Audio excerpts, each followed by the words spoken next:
2016 itu gue sempat nyoba, ini nggak apa-apa kan ngomongin? Nggak apa-apa. Gue sempat nyoba suicide. Oke. Itu gue tuh tinggal di lantai 18. Kalau tahu apartemen Point Square tuh tinggi banget kan, karena bawahnya mall dulu baru apartemen kan. Dari lantai 18 itu gue udah buka jendela, gue udah diri di tralis lah. 2 kali saya berusaha untuk bunuh diri. Yang kedua, pas lagi kesepian juga. Di kontrakan, sendirian. Sampai akhirnya gue benar-benar di titik terendah gue. Kayak, fuck, gue pengen suicide cuy. Gara-gara kepikiran hal-hal kayak gitu doang.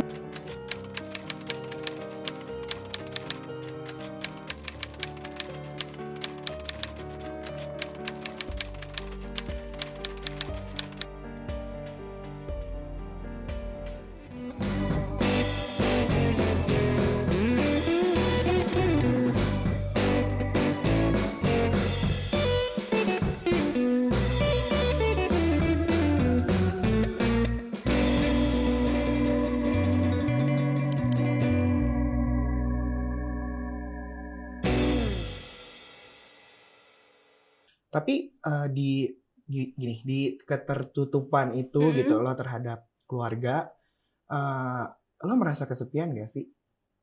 Iya. Lo malah merasa yang kayak, oh gue sendiri banget nih gitu. Sendiri, karena faktor utama kesepian itu kalau misalkan lagi pada pergi nih, kan bokap nyokap udah pisah juga kan, jadi emang nggak pernah serumah sama bokap nyokap gitu. Sama bokap maksudnya, nggak pernah satu rumah kita bertiga gitu. Nah itu sih paling kesepiannya itu kayak pengen deh ngerasain gimana sih rasanya satu rumah ada bokap nyokap, kayak ngeliat rutinitas, misalkan nih bokap bangun tidur ngeliat dia ngopi atau apa, kayak rutinitas yang biasa orang ngerasain tuh kayak gue pengen deh ngerasain kayak gitu. Lebih kayak gitu sih kesepiannya.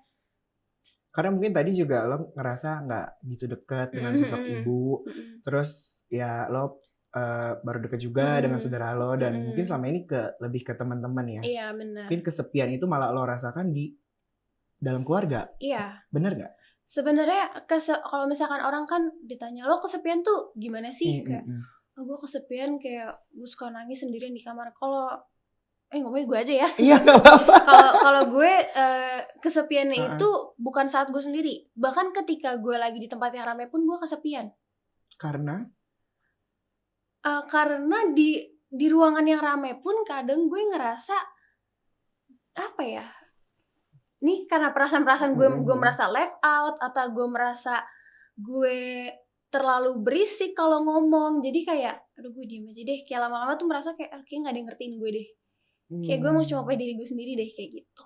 Jadi even di suasana yang ramai pun tetap ngerasa kesepian. Berarti selama ini lo ngerasa mau rame, mau sendiri ya sama nggak aja. ada yang ngerti gue selain diri gue sendiri gitu. Dan itu berdampak ke fisik atau ke mental health lo kah? Dua-duanya. Kalau dari fisik kira-kira lebih ke mana dulu nih? Sebenarnya dari fisik itu ada hubungannya sama mental health gue sih. Jadi gue itu baru berobat itu 2020. Oke. 2020 dan diagnosanya itu baru keluar 2021. Oke. Gue perkiraan awal dokter itu gue skizo. Itu perkiraan awal. Terus pas udah berobat berbulan-bulan keluarlah diagnosanya. Bipolar afektif sama ED. Nah, ED ini yang ngaruh ke fisik. ED ini eating disorder. Iya. Oke, kita bahas satu-satu ya Tania. Nggak apa-apa kan ya? Nggak apa-apa. Oke, kalau tadi Tania sempat mention ada bipolar afektif. Boleh jelasin dulu nggak? Itu tuh maksud aku kayak penjelasannya apa sih bipolar afektif itu? Itu tuh perubahan mood. Mood swing yang sangat cepat gitu ya? Nggak nentu. Jadi bukan yang misalkan nih sejam ini nih aku happy, terus bisa aja kayak berapa detik kemudian aku langsung sedih, bukan kayak gitu. Jadi kalau aku ya aku nggak tahu nih, mungkin orang-orang beda ya rasanya. Nggak apa-apa, ini kan Tania cerita pengalamannya. Kalau aku misalkan aku ada di titik 3 hari nih, aku lagi manik itu kayak happy lah, merasa energinya, gue punya banyak energi nih, gue bisa ngapain aja. Ketika aku lagi manik nih 3 hari, bisa aku setelah 3 hari, seminggu tuh aku masuk ke fase depresif. Oke. Nah selama 3 hari nih manik ini, aku merasa energi aku banyak. Jadi aku suka ngeforsir diri aku sendiri. Misalkan ngerjain tugas nih, kayak energi gue masih banyak. Jadi kadang aku kalau ngerjain tugas tuh bisa loh sampai 18 jam di meja ngerjain di laptop gitu. Karena ngerasa gue masih kuat kok, gue masih seger gitu. Kalau udah depresif, kadang nggak keluar kamar, nggak makan sama sekali, bahkan buat mandi pun nggak ada energi.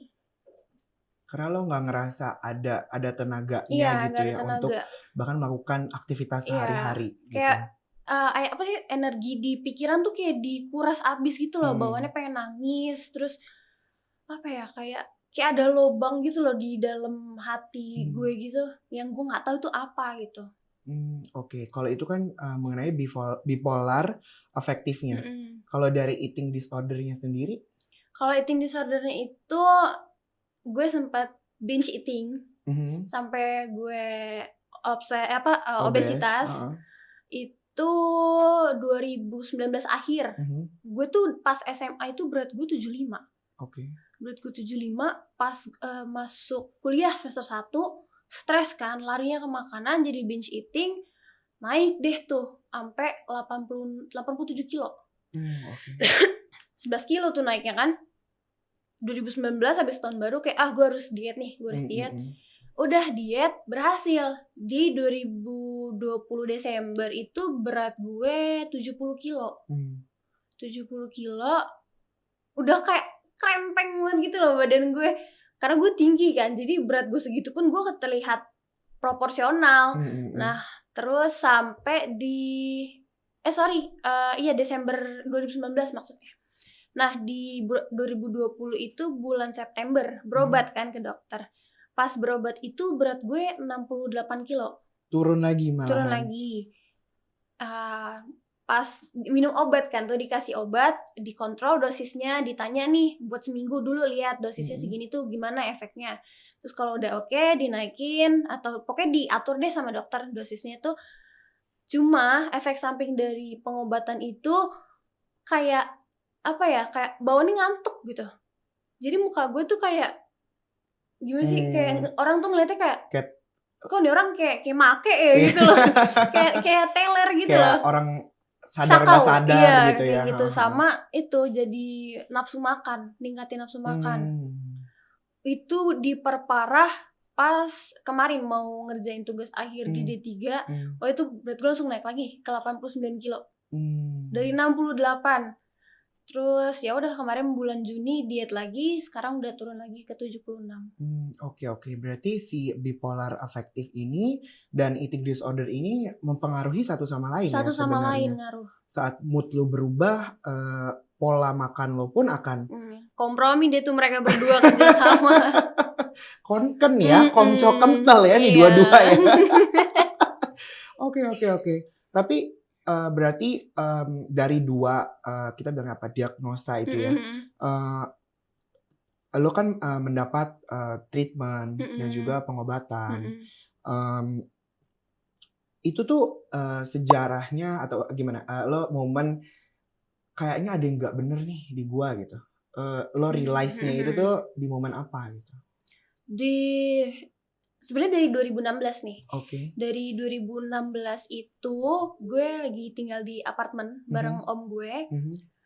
Tiap gue mau berangkat sekolah nih, mau turun lift, itu tuh ekor mata gue nih kayak selalu ngeliat kayak ada bayangan hitam tinggi kayak sampai nyentuh plafon gitu loh.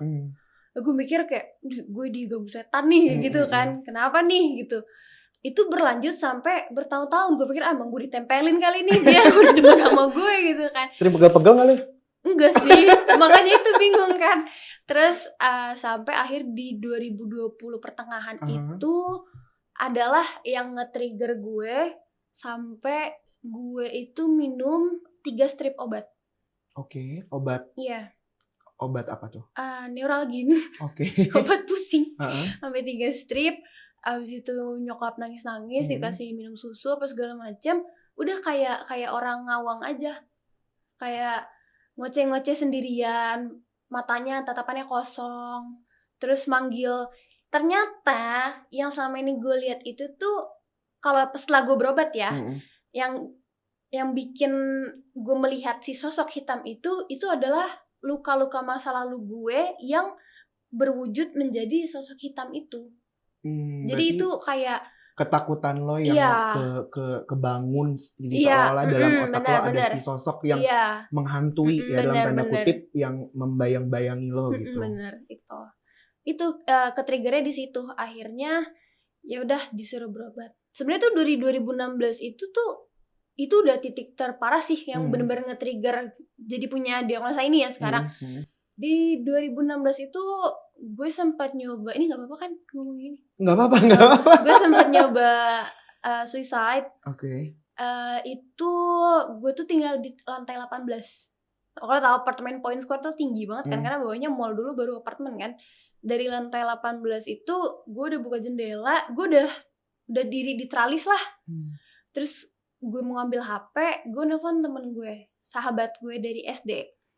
Gue nelfon, gue nggak ngomong apa-apa ke dia. Gue cuma nangis, dia pun cuma nangis dengerin gue. Terus dia ngomong, lo nggak kasihan sama nyokap lo? Dia kayak udah ngerti gitu loh kenapa gue kayak gitu. Mungkin dia udah ada firasat kayak, oh nih anaknya mau ngelakuin yang aneh-aneh deh gitu. Terus lo emang nggak kasihan sama nyokap lo? Ada kali 30 menit gue diri di situ. Ya kalau gue capek kepleset jatuh gue kan. Udah dia dengerin gue nangis, di situ langsung kayak, oh iya nyokap gue. Berarti yang menyadarkan itu adalah salah satunya adalah sahabat lo juga. Dan akhirnya lo tersadar, oh gue masih ada nyokap gue nih gitu. Oke. Itu saya sendirian di kamar di rumah. Itu bahkan suara air yang dari keran yang bocor itu udah rasanya di jantung. Begitu juga dengan detakan jam di jam dinding. Benar-benar berasa sepi. Apa yang saya lakukan?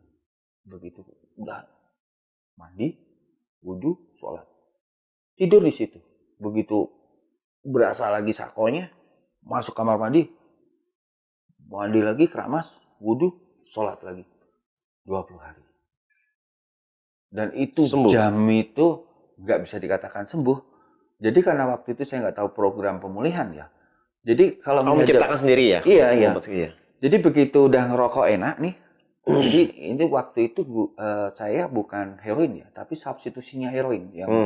Jadi ada namanya kalau merek dagangnya sih Subutex apa ini? Ya, Subuxon, Subutex.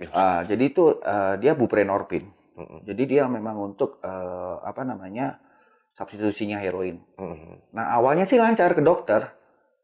Tahu-tahu dokternya digerebek sama Polresta. Waktu saya pagi-pagi habis nganterin istri saya ke kantor, saya biasanya kan dokter itu.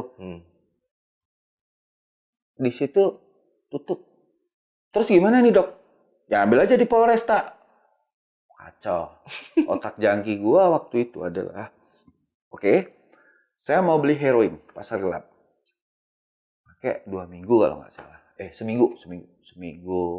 Udah, akhirnya jujur sama mantan istri saya. Nih aku mau berhenti. Tolong gini. Berapa hari butuhnya? 3 hari. Ternyata dibohongin gua sama si buprenorfin.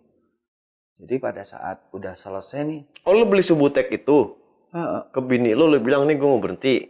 Enggak ke dokter. Ke dokter. Terus bilang sama bini lu bawa. Paling 3, dia tahu. Dia sering saya ajak ke dokter karena taunya dia saya taruh di bawah lidah di lingual kan. Tapi ya tetap disuntikin juga. Nah, oral kan misalnya. Akhirnya ya udah kamu butuh waktu berapa hari? Paling 3 hari. Saya berpikir waktu itu adalah seperti kecanduan heroin. Paling 3 hari. Mantep-mantepnya paling panjang itu seminggu. Udah taunya? Gila, 20 hari baru ngerasain rokok enak. Dan kayak gitu, karena gua waktu itu nggak tahu program sama sekali, setelah kesepian selama 20 hari itu, bayangin, itu seperti lebih dari di penjara yang saya rasakan. Padahal hidup dengan ada anak istri lo, ada istri lo padahal di situ kan? Ada. Iya, tapi lu ngerasain sepi banget gitu. Iya, karena dia kan jam 7 kerja. Jam 8 dia berangkat ke kantor, pulang jam 5, mungkin dia habis sholat isya udah istirahat tidur. Saya menderita lagi, kesepian lagi, mondar-mandir. Tapi memang waktu itu bagusnya saya ada komitmen banget, saya nggak akan keluar dari rumah sebelum masalah ini beres. Oh iya, keren. Nah, tapi begitu sudah ngerasain rokok enak, ya kan, itu canduannya udah mulai keluar, bokul lagi. Beli lagi, nggak peduli. Berarti masalah solusi itu cuma hancur gara-gara rokok, nikotin. Ya kalau untuk kecanduan opiat itu biasanya kan sebagai salah satu indikatornya ketika memang udah rokok enak itu badan udah enak nih. Kalau masih kecanduan gitu kan mau rokok semuanya nggak enak lah ya. Semua penyakit yang ada di dunia ini kan dijadiin satu nih. Semuanya ada. Nah, dan itu ternyata karena memang ketidaktahuan tentang rehabilitasi ya waktu itu ya. Itu rehab saya yang pertama tuh lebih lucu lagi. Saya hanya bertahan setengah jam. Jadi waktu itu udah nggak tahu harus ngapain, tapi udah capek, tapi nggak tahu harus ngapain. Itu apa? Parau? Iya. Itu tahun berapa ya? Kalau nggak salah tahun 9 habis reformasi itu. Barang lagi banyak-banyak lagi enak-enaknya itu. Nah, saya datang ke salah satu rumah sakit jiwa di Solo, rumah sakit pemerintah ya. Di situ memang ada polinapsanya untuk rehabilitasi. Habis make, rencananya sih awalnya mau bunuh diri, tapi nggak mati.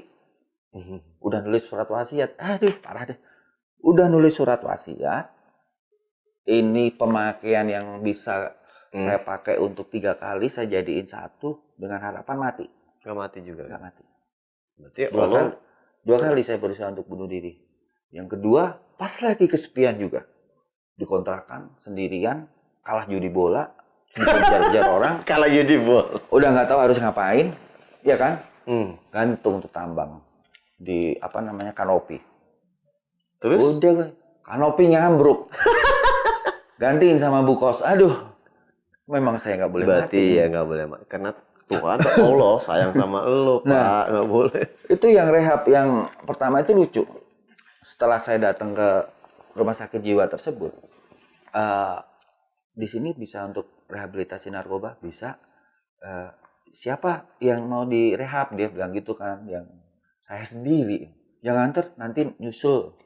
Udah, akhirnya saya deposit sejumlah uang, masuk ke rehabilitasi itu. Karena di rumah sakit jiwa, waktu itu. Aku pernah juga. Ya, kan ada fisioterapi ya. Lah pas lagi ngantri, itu orang-orang yang, orang-orang dengan, kan namanya rumah sakit pemerintah ya, dicampur jadi satu kan. Colak-colak, disenyum-senyum, pada ketawa, minta rokok. Waduh, gua tutupin ini kan. Ada yang salto-salto, udah nggak jelas. Aku ya cabut aja deh. Akhirnya pulang, dicebut pulang. Udah sekitar berapa ya, 16 hari saya direhab itu. Karena medis doang, nggak ada secara pemahaman terkait adiksi itu apa. Pulang setengah jam pakai lagi. Nah, tadi kan lu mau cerita tentang apa, lu punya ada lowest point-nya. Mental health lu apa itu? Oh iya, gue juga pernah tuh ngalamin yang namanya mental health. Itu capek banget sih, Nyat. Karena yang namanya penyakit mental itu sama capeknya kayak penyakit fisik, cuy. Sometimes orang tuh ngeliat kayak orang yang punya mental health kayak, ih lu alay banget sih, ya nggak sih? Iya. Bucin lu. Lu ngadi-ngadi lu. Iya, ngadi-ngadi. Iya, ngadi-ngadi lu. Kayak drama banget. Makanya ketika saat itu gue punya mental health, gue benar-benar kayak nutupin biar gimana caranya biar orang nggak tahu. Sampai keluarga gue aja nggak tahu. Bahkan kan waktu itu gue tinggal bareng kakak gue kan, berdua. Kakak gue aja nggak tahu cuy, gue punya mental health. Karena gue senutupin itu benar-benar sakit banget. Dan waktu itu juga gue punya pacar kan. Pacar gue aja nggak tahu gue punya mental health. Karena gue benar-benar nutupin semua itu dari semua orang. Ini juga gue kayak, gue mikir nih, aduh gue kasih tahu jangan ya di podcast ini gitu. Iya, gue cerita jangan ya di podcast ini. Sampai akhirnya waktu itu, ya gue udah ngerasa sih, gila ini gue kenapa ya, kayak gue kepikiran akan sesuatu. Waktu itu ya gimana ya, gue namanya juga baru pacaran sama orang ya, adaptasi ya. Baru pacaran sama orang, gue adaptasi sama dia. Nah ketika fase adaptasi itu sih yang gue susah banget buat terima gitu. Kayak gue kepikiran kayak dia tuh bener gak sih sama gue, dia main-main gak sih sama gue. Tapi parah, maksudnya sampai kayak gue se-netting itu. Gue mikirin hal-hal kayak gitu tuh sampai gue nggak bisa tidur 3 malam, sometimes 2 malam juga. Dan gue posisinya waktu itu kerja dan kuliah offline. Orang sampai nyaka gue, Neng, lu pakai sabu ya? Lu matanya beler banget gitu. Di kagak anjir, gue nggak bisa tidur. Terus gue kayak lemas gitu. Dan ketika gue, nah itu sampai akhirnya gue kan merasa terganggu ya. Gue sampai nggak tidur bermalam-malam, berhari-hari gue kepikiran. Bahkan gue lagi di jalan, lagi di motor atau di mobil gitu kan. Gue kepikiran cuy, gue bisa nangis kapanpun ketika anxiety itu nyerang gue. Gue bisa sampai di kantor, gue masuk ke toilet, terus gue kayak, ya anjing gue pengen ngejerit cuy, gitu loh. Gue pengen teriak anjir sekeras-kerasnya. Tapi ya gimana, gue tahan gitu kan. Udah tuh. Sampai akhirnya gue benar-benar di titik terendah gue, kayak, fuck, gue pengen suicide cuy. Gara-gara kepikiran hal-hal kayak gitu doang. Mungkin kita yang ngedengarnya kayak, anjing itu kan sesuatu yang gak seberapa gitu. Itu sepele banget cuy. Itu cemen banget cuy. Tapi pada saat itu, ketika gue yang ngerasain, anjing gue pengen mati cuy. Gue capek banget ngerasain hal-hal kayak gini. Gue capek kepikiran. Dan gue mulai cerita sama cowok gue. Tapi ya menurut gue dengan cara dia ngejawab juga ya mungkin dia udah maksimal ya ngebantu gue, tapi gue merasa nggak puas, kurang gitu. Terus gue juga terus gue mulai cerita sama kakak gue kan. Gue juga sama, gue cerita sama sahabat gue yang terdekat, kayak sama juga cuy, ini gimana ngebatinnya gitu. Sampai akhirnya gue ke psikiater. Gue nangis gila di sana, kayak gue ngeluapin segala apa yang di pikiran gue, sampai akhirnya gue dikasih obat. Ih anjing, obatnya sih pedes banget ya. Maksud pedes tuh, gue sampai minum obat itu di kantor, gue tidur anjir seharian. Udah gak disebutin Luften pas itu. Terus? Gue sampai tidur seharian di kantor. Aduh, jadi kan ada beberapa obat gitu kan. Yang cocok sama gue tuh kayak, waktu itu kayaknya ada 4 obat gitu. Yang cocok sama gue cuma 2. Yang gue benar ngerasa nyaman dan gak ngeganggu aktivitas gue sehari-hari gitu kan. Ya udah bodo amat, gue minum 2 obatnya aja. Sisanya gue gak minum anjing. Soalnya kalau misalnya gue lanjutin obat itu juga gimana? Iya oke. Terlepas dari obat itu, akhirnya lu bisa, sekarang udah mengatasi atau belum? Nah, sampai akhirnya gue kayak minum obat itu ada kali ya setahun lebih. Terus gue sambil diiringin meditasi juga, terus gue. Oh ya, sebelumnya gue belum nanya, itu tahun berapa ya pas lo ngalamin? Itu 2019, enggak, itu 2020. 2020 ya? 2020. Jadi artinya gue terlepas dari itu baru 1 tahun. Baru 1 tahun sih. Terlepas dari apa? Obatnya atau? Dari obatnya. Sekarang? Nah istilahnya, bentar gue lupa deh. Oh ini, jadi kalau misalnya self healing gitu, itu ada istilahnya namanya katarsis. Jadi katarsis itu gimana caranya kita menanggulangi apa yang ada di pikiran kita gitu kan. Self healing kita tuh caranya gimana, itu namanya katarsis kan. Cara katarsis gue waktu itu, gue sempet juga apa tuh namanya? Self-help. Iya, nyakitin diri sendiri. Gue ada beling, gue sayat-sayat tangan gue. Karena menurut gue itu sesuatu yang self healing gue banget. Katarsis gue tuh kayak gitu, self harm. Iya, ada pisau, gue gini-gini anjir. Sampai pokoknya waktu itu gue malu banget. Gue ketemu partner, gue lupa. Gue pakai baju pendek anjing, itu kayak bodoh banget. Terus ditanyain itu gitu. Kenapa? Terus gue, anjing gue lupa banget. Oh ini jatuh. Gitu aja. Alasan gue juga goblok banget. Tapi ya udahlah ya. Sampai akhirnya gue katarsis lama-lama ya gue baca buku gitu kan tentang anxiety attack, PTSD segala macam. Ya ada caranya meditasi gitu kan, meditasi terus kayak writing, kayak journaling kayak gitu. Gue akhirnya kayak gitu tuh, gue sampai ada 2 tahun tuh gue journaling sampai ada 2 buku full gue isi. Jadi ketika apa yang ngeganggu di pikiran ya gue tulis semuanya. Iya, tulis. Gue tulis semuanya dan itu lumayan ngebantu sih. Kayak gitu sampai akhirnya gue jalanin itu sekitar 2 tahun. Dan gue tetap meditasi sih sampai sekarang. Dan itu pun ngebantu cuy. Kayak ngomong sama diri sendiri. Lu tuh sebetulnya ya yang nggak sehina itu loh gitu. Maksudnya lu nggak kayak yang apa lu pikirin. Karena ketika si mental health itu menyerang, kayak gue mikirin kalau gue tuh ya gak baik gitu. Padahal nyatanya nggak kayak gitu loh. Setting banget sama diri lu sendiri ya.